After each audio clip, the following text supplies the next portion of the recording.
Hi and welcome to another Tabitha's Glass Emporium YouTube video. We want to start celebrating our employees at Tabitha's Glass Emporium, and each month we're choosing an employee to celebrate and for you to get to know more about them and do a project with them. We're making a Murrine with them, with glass they choose. We're giving a little interview with them and we're making a project with them. And this is a project I made with Mila, who's behind the camera, so unfortunately she can't be here with me in front of the camera.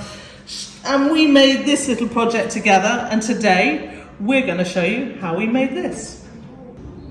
So to start this project, I have cut 2 layers of texture at 20 centimetres each.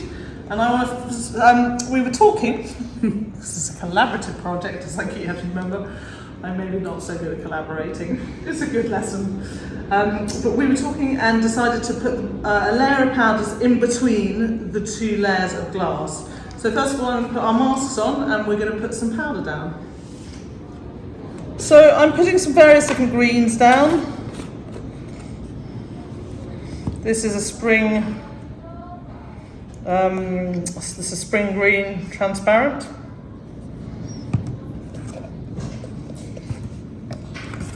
Then I'm going to put some, whatever this is, olive green. Just put some of that here. Maybe going up a bit. Then we've got some light green, and some of these are transparents and some of these are opals, but I'm not minding so much. Now we really wanted to use Egyptian blue in this, but I don't have any Egyptian blue powder, really sadly. I'll have to get some. So I've got some steel blue, which actually is pretty similar. It's reactive like Egyptian blue is, and it's quite a similar colour. And also I don't like using steel blue a lot because of it going steel and it being kind of quite tricky. But because this is going to be sandwiched between 2 layers, it's not going to matter. Did you know that about blue, steel blue, Mila? No, I didn't. So as long as it's capped, it won't go steel. But if it's uncapped, you've always got that possibility. I mean, it is, maybe you're better at it than me. But I find it's always a little bit tricky knowing what it's going to do and what it's not going to do. So I'm using our ball sifters. You can hold them at the end and tap. Because I'm a bit lazy, I tend to hold them one-handed and just go around. I'm going for quite a thick layer of blue here. Now I wanted to use a bit of yellow between the blue. Tonka, we're filming. Can you just go through quickly, because I've stopped. Go through.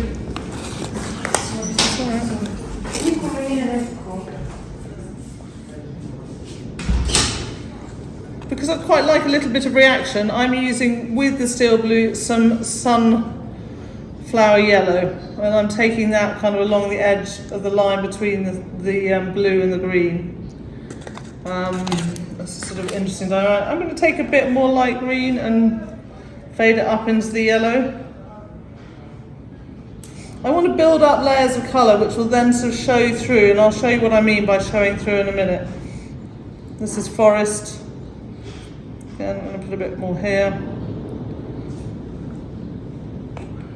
And I've got some lighter venturine. You know me and my venturine, just love it. Sparkle, sparkle, there's a bit of sparkle.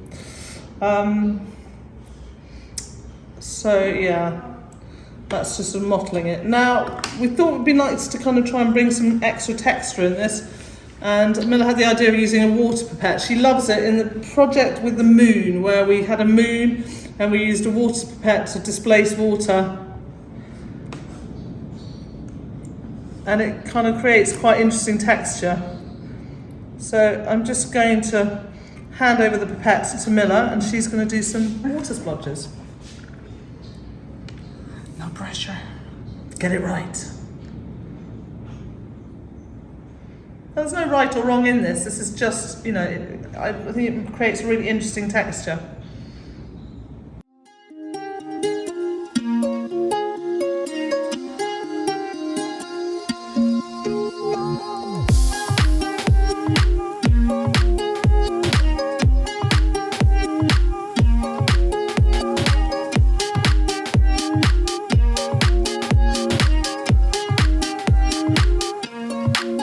So now we've made this fantastically interesting texture, we're going to put the next layer of glass on.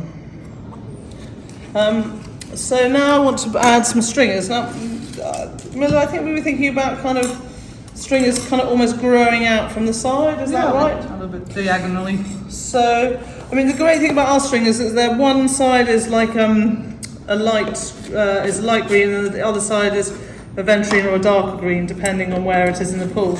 So that can be quite a kind of interesting thing to use when putting them down. You can get the light or the dark side of the stringer. So I'm going to use my favourite gel glue and put some stringers down.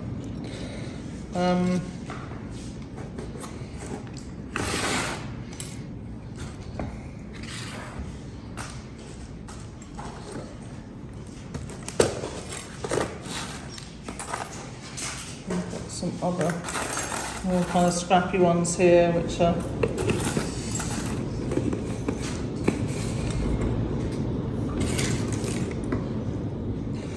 I don't know whether you can hear it, but it's very windy today. Maybe you can't hear it on the camera. Is this looking about what we were thinking, Mila, do you think? Yeah, it's lovely.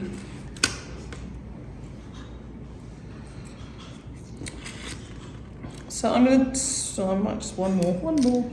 Actually, that looks kind of good. Where I wanted.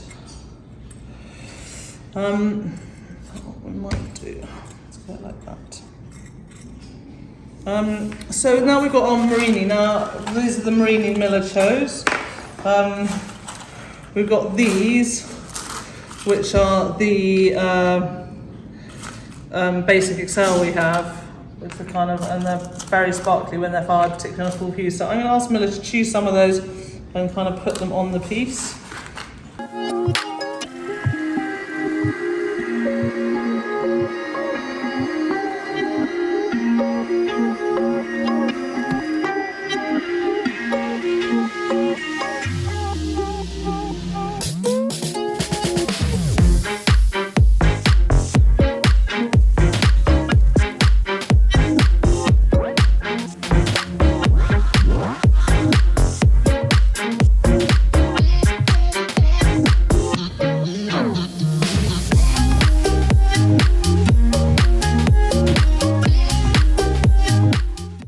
So here it is. The only thing we have left is the bluebird. Now my issue with the bluebird is the fact that it's, if I put it in here, it's going to full fuse and it's not going to be a bluebird. So I'm actually going to tack fuse this and then add it afterwards. I'm going to glue it on afterwards to be part of the piece, but glued on rather than being full fused into it, where it's going to lose its shape. So this will go in the small kiln on a little tack fuse, and we can have a look how it is when it comes out. And this will go on a full fuse. Now guys, full fusing this, we've got these holes. Tina, who's filming for us today, said, what happens with the holes where the powder's moved out? And I said, well, it can cause problems because you can end up with air trapped there. And if you ramp too quickly, or, and also you've got the wet in there too, you can end up with kind of a bubble, and that could push up and be a bubble. So I'm going to go quite slowly, and more importantly, I'm going to do a 2-hour bubble squeeze. So this will squeeze for 2 hours, and then that's, all the air from the bottom layer with the area where these have these sort of voids in the powder should dissipate, and then hopefully the whole thing will fuse together really nicely, and we'll get particularly these XL Murrine looking amazing, where they kind of open out. And it's quite translucent, the whole project. The petals have got kind of a lot of transparency in them. These have got transparency in them. But then you've got the things like the Liquorice swirls that are quite dense and intense. I'm thinking I might actually put a few more Liquorice swirls on this project. I think it could possibly have a few more pieces like this. So guys, we're going to put a pack of this Murrine together. We're going to weigh it up. I think I might have said at the beginning of the project it would be a certain price, but I want you to be able to have the Murrine to be able to do this project. So that will be a pack. You can buy it, and we will say, there'll be a link at the end showing you it, and we'll work out kind of how much that will be, and we're going to do a slight discount. So every month will be a slightly discounted pack that you can do our Employee of the Month project. So we'll have a look at this when it comes out of the kiln.